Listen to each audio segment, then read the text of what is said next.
السلام علیکم، میں ہوں کرامت مغل، میرے ساتھ ہیں صفدر شاہین پیرزادہ صاحب جو کہ پرویز لائی کے وکیل ہیں اس کیس میں۔ سر بتائیے گا ابھی تک کی سماعت کے مطابق کیا دیکھ رہے ہیں، فیصلہ کیا آئے گا؟ آپ نے ریمارکس سارے سنے، وکلاء کو بھی سنا، آپ نے خود بھی کیس اس کو لڑا، بتائیں کیا توقع کر رہے ہیں آپ؟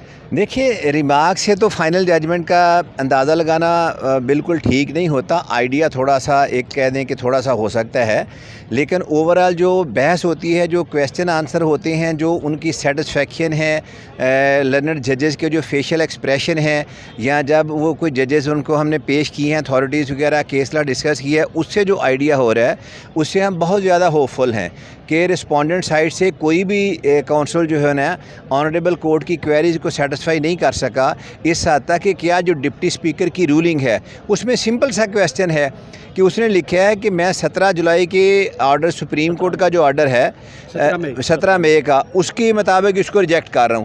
آنریبل کورٹ نے ایک دفعہ نہیں، ہزارہ دفعہ، سینکڑوں دفعہ، بہت زیادہ دفعہ یہ کہا ہے کہ ہمارے اس آرڈر میں نکال کے بتا دیں گے یہ کدھر لکھا ہے۔ وہ پھر بھی وہ کہتے ہیں جی اس کو لارجر بینچ بنائیں، اس کو فل کورٹ لے کے جائیں، اس کو یہ کریں وہ کریں۔ آنریبل کورٹ کا ایک ہی استفسار ہے کہ اس میں لارجر بینچ کے لیے کوئی وجہ بتا دیں۔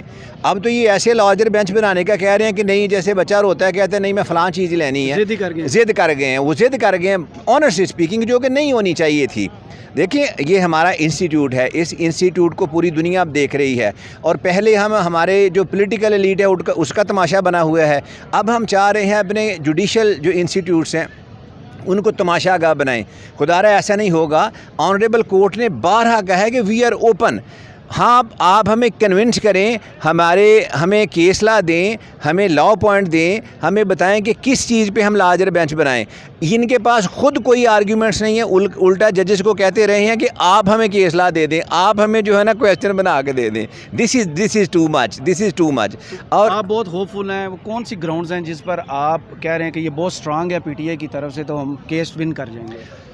ایک ہی گراؤنڈ ہے، آئین کا آرٹیکل 63(1)(b) جو کہ بالکل کلیئر ہے، کمپلیٹ کوڈ ہے، اس میں کمپلیٹ سٹرکچر دیا ہوا ہے، اس میں ڈیفائن کر دیا ہوا ہے پارٹی ہیڈ اور اس کی پاورز، پارلیمنٹری ہیڈ اور اس کی پاورز، اور اس کے بعد جو ریزولوشن آئی، رولنگ آئی، اس میں جو کہا گیا کہ میں فلاں ججمنٹ کے تحت ان کو ریورس کرتا ہوں، ریجیکٹ کرتا ہوں، اس میں ایسی چیز ہی کوئی نہیں ہے۔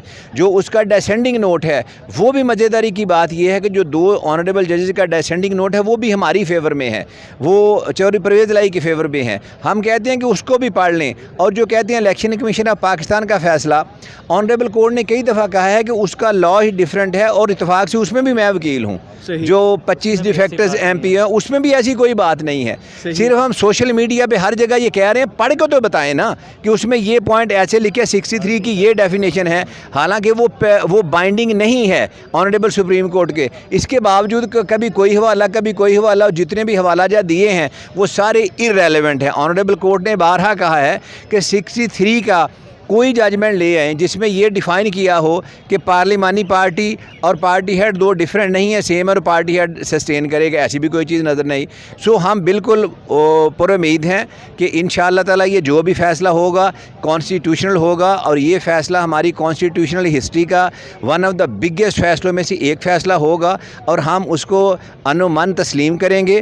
اور ہم تمام دوستوں سے یہ ریکویسٹ کریں گے کہ آنریبل جوڈیشری جو ہے، ہماری سپریم کورٹ جو ہے، اس کے ساتھ کھڑے ہوں، آئین کے ساتھ کھڑے ہوں، کانسٹیٹیوشن کے ساتھ کھڑے ہوں، پاکستان کے ساتھ کھڑے ہوں۔ تو جو پی ڈی ایم کے وکلاء نے بائیکاٹ کیا عدالتی کارروائی کا، اس کا کوئی فیصلے پر اثر پڑے گا؟ یہ ججز پر کوئی اثر پڑ سکتا ہے اس کا؟ مجھے یہ بتائیں، جیسے پہلے آپ نے خود کہا کہ زیدی کر گئے کہ انج نہیں، ہم بائیکاٹ تو اس وقت ہوتا ہے کہ جب ان کے پاس کوئی آرگیومنٹس نہیں۔ دیکھیں، وکیل یا کوئی بھی اس وقت لڑتا ہے جب اس کی آرگیومنٹس ختم ہو جاتی ہیں، زبان سے نہیں ون کر سکتا، دماغ سے نہیں ون کر سکتا، وہ فزیکل ہو جاتا ہے۔ میں کبھی نہیں کسی سے لڑا ہوں، میں صرف آرگیومنٹ سے لڑتا ہوں، دماغ سے لڑتا ہوں۔ تو جب یہ صورتحال ہو تو اس سے سمجھ لیں کہ اب آرگیومنٹس کوئی نہیں ہے، اب یہی ایک ہی بات رہ گئی ہے، نہ کھیڈاں گے نہ کھیڈن دیں گے۔ تو عرفان قادر صاحب کے مقابلے میں ابھی آپ نے پہلا کیس لڑائی، اب کوئی ہسٹری آپ کی ہے، کیسے وکیل آپ انہیں دیکھتے ہیں؟ لکیلی میں آئی مسٹ اپریشیٹ کہ عرفان قادر صاحب بڑے اچھے وکیل ہیں، لیکن پتہ نہیں اس کیس میں وہ پراپر آرگیو نہیں کر رہے، صرف اسی بات پہ زور دے رہے ہیں کہ صرف لارجر بینچ بنایا جائے۔ وہ ان کی اپنی فلاسفی ہے، ان کے کلائنٹ کی انسٹرکشنز ہیں، لیکن otherwise he happen to be a very fine liar. Hussain بھائی کیا کہیں گے جو ابھی تک کی سماعت ہوئی ہے اس حوالے سے؟ دیکھیں انشاءاللہ ہمارا موقف بھی کلیئر ہے اور ہم کانسٹیٹیوشن کے مطابق بات کریں، اور مجھے پوری امید ہے کہ انشاءاللہ تعالیٰ کانسٹیٹیوشن جو ہے اس کو اپہولڈ بھی کیا جائے گا اور انشاءاللہ پرویز الہی صاحب ہمارے چیف منسٹر ہوں۔ تو عدالتی بائیکاٹ کا جو پی ڈی ایم کے وکلاء نے بائیکاٹ کیا اس حوالے سے کیا کہیں گے؟ جب آپ کے مرضی کا فیصلہ آئے تو آپ مٹھائیاں بانٹیں اور مرضی سے نہ آ رہا ہو اور آپ کو پتہ ہو کہ آپ غلط ہیں تو آپ بائیکاٹ کر دیں، یہ جمہوریت نہیں ہے۔ تو کاف لیگ کے فیوچر کے حوالے سے کیا کہیں گے؟ کیونکہ چودھری شجاعت صاحب ایک سائڈ پہ ہیں اور پرویز الہی صاحب دوسری سائڈ پہ آگے، یہ وقت آئے گا۔ چلیں تھینک یو۔ آرڈر کیا کہ اس کے خلاف اسلام آباد میں فوجداری مقدمہ درج کیا جائے۔ فوجداری مقدمہ درج ہو چکا ہے، پروسیکیوٹر نامزد ہو چکا ہے۔ اب یہ الیکشن کمیشن کی ذمہ داری ہے کہ انہوں نے اپنے ہی فیصلے پر عمل درآمد کروانا ہے، ہمارا فیصلہ نہیں ہے، اس الیکشن کمیشن کا جس پہ ہم نے اعتراضات اٹھائے ہیں، یہ ان کا فیصلہ ہے۔ علی حیدر گیلانی، یوسف رضا گیلانی کے لیے ووٹ خریدتے ہوئے رنگے ہاتھوں پکڑا گیا۔ آج یہ جمہوریت کی بات کرتے ہیں، ان کو شرم نہیں آتی؟ ان کو شرم، ان کو چلو بھر پانی میں ڈوبنا چاہیے۔ یہ حلف لیتے ہیں، یقین جانیے ہم سیاسی حریف رہے ہیں لیکن گیلانی خاندان بہت باوقار خاندان ہے اور ہماری 100 سالہ سیاست رہی ہے، ہم ایک دوسرے کے حریف بھی رہے ہیں لیکن بڑے اچھے خاندانی لوگ ہیں۔